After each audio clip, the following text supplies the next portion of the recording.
Hello and welcome to Cold Outreach Success Stories, where we interview regular business people just like you who've had a lot of success with cold outreach on email and other channels.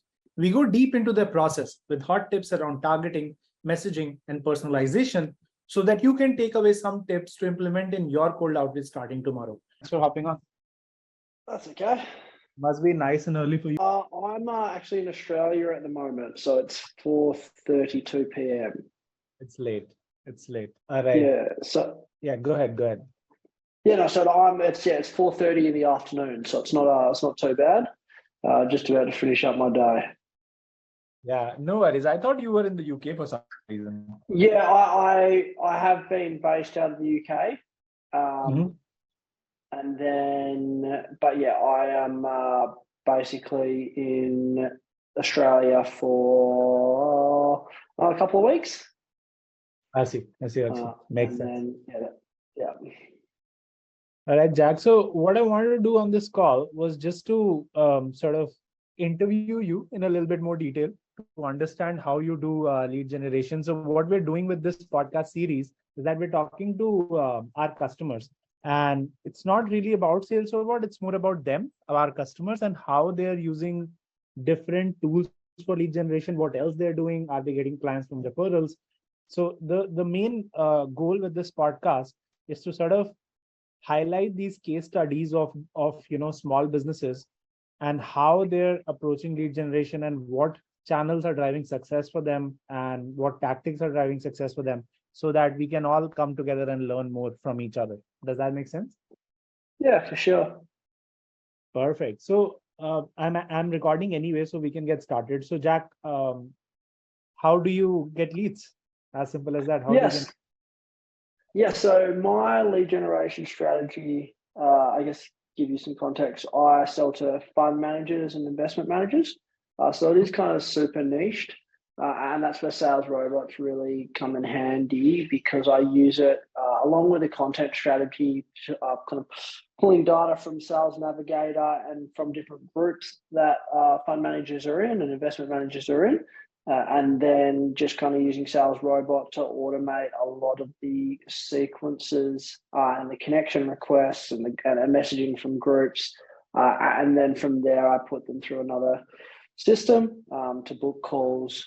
Once I've chatted to them on LinkedIn and stuff like that, then I have a call booking system, CRM, that I connect the leads to that system. Makes sense. And are you doing just LinkedIn as a channel, or have you tried other channels as well? Yeah, so for this business that I've been using for sales robots, it's kind of LinkedIn, and I do a bit of Facebook ads. So it's but basically for the fund managers, LinkedIn's easy, and there's more than enough fund managers on there for my business model and how it works. So it's really just been LinkedIn, SalesRobot, and that's about it. Makes sense. Okay, and what kind of conversion rates do you see? Like, of course it will vary by group, vary by country that you're targeting and all of that. But what is your typical funnel look like? Yeah, so I've sent about 5,000 group messages, and then I've had about, I don't know the open rates, but I've had about 100 meetings. So I'd say it's probably a 1 in 10 of someone that opens it. Some people are generally there's not a good fit. Some people not the right time. Obviously, that's sales. And then so I've had about 100. I had about 100 meetings in 3 months. Converted about 7 clients from that, so it's 7%. But the way that my offer is kind of laid out, it is like $20,000 minimum. So it does weed a few people out, and there was a few calls, out of that 100 that I probably shouldn't have gotten on. They were brokers and they weren't really my target market, but I was just kind of doing it and I was testing and just wanting to get the reps in. So that is kind of 5,000 messages to 100 meetings to 7 sales. Makes sense. My next question would be, what are some of the things that you've learned about messaging that make a LinkedIn campaign successful? I think that 99% of messages I get in my inbox are terrible. So it's not hard to stand out.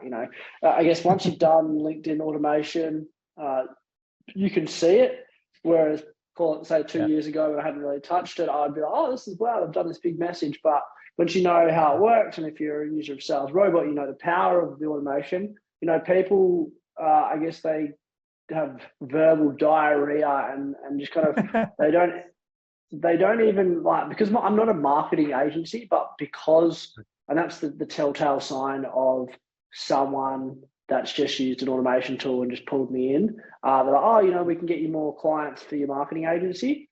But because I work with hedge fund managers and provide a kind of, again, it's listed as marketing agency, but it's more of a consulting role. I know instantly when they've done just kind of a bulk messaging, and there's no problem with that.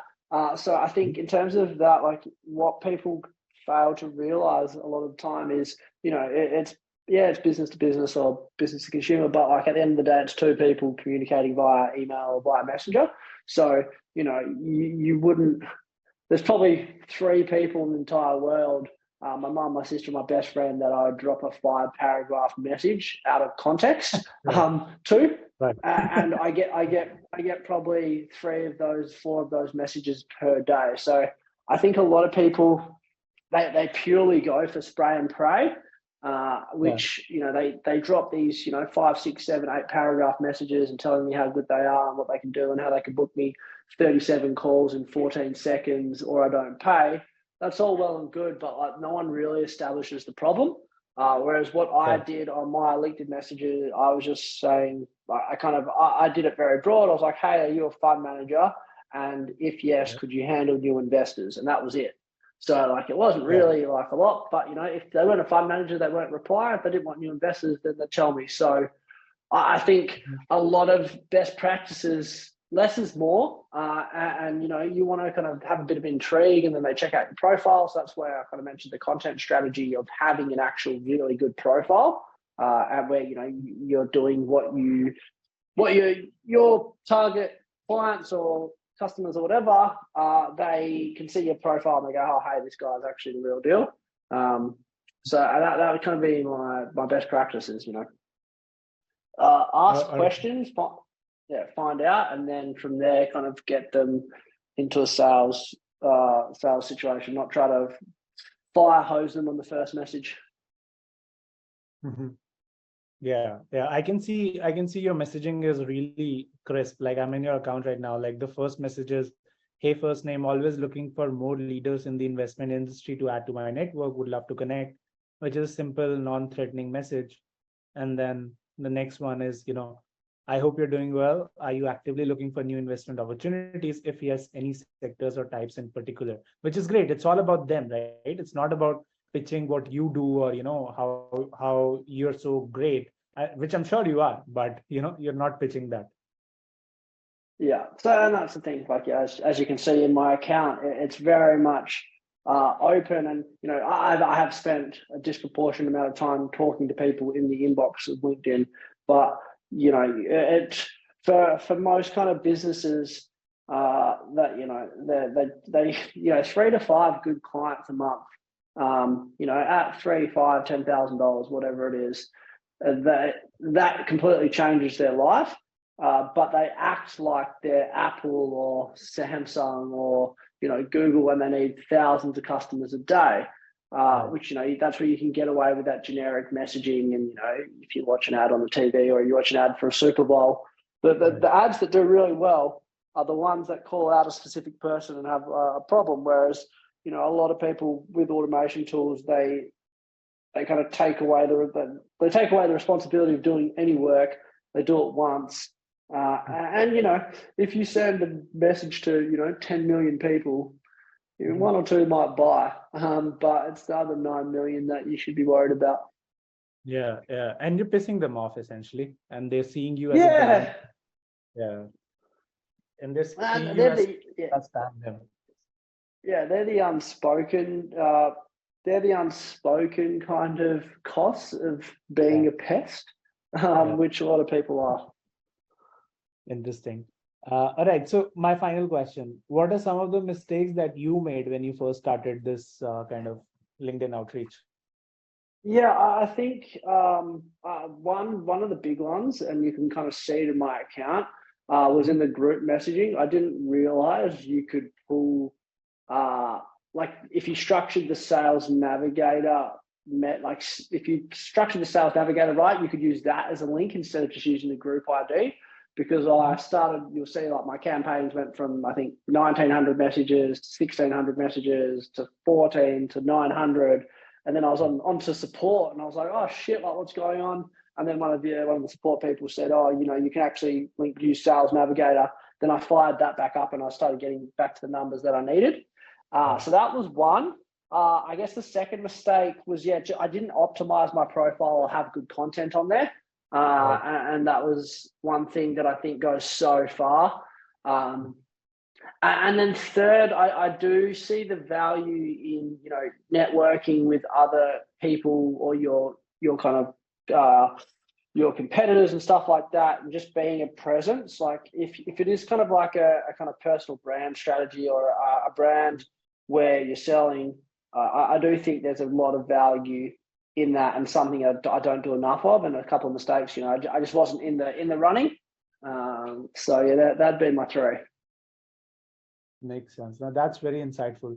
I think that's all, Jack. I learned a ton from this episode. I hope our listeners do as well. Thank you so much for hopping on, Jack. I think this was very insightful. No problems at all. Thank you, and thanks for creating such a good tool. All right, mate. Thank you so much. No problems. You have a great day. We'll talk soon. Thank you. So that's all the time we have, folks. I really enjoyed the episode. I hope you did too. Please subscribe, like, share, comment, whatever you can to spread the word out about cold outreach success stories so more people can enjoy and learn from the show. All right, that's all, folks. Bye-bye.